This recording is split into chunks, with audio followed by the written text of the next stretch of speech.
Madam Speaker, I think when most Canadians think about slavery, they would think in terms of history.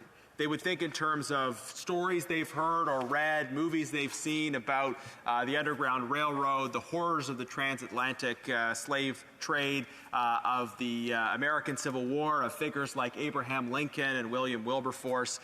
And these are important things for us to learn about from our past, to understand, and as well as to understand the ongoing legacies and harms that result from that violence.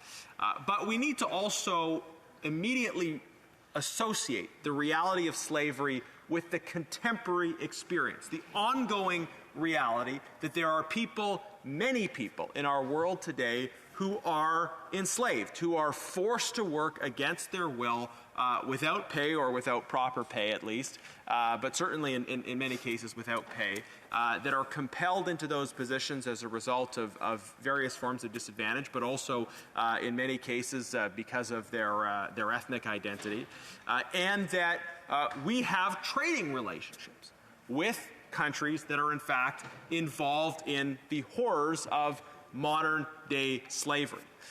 So when we reflect on the injustice of the past and we look back and we wonder, how did people allow that to happen? Why were people so indifferent?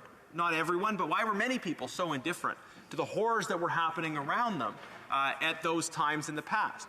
We need to then pull that reality up to today and say, why aren't we doing more? Why aren't we today more seized with the reality of modern-day slavery and with the actions that we need to take in order to respond?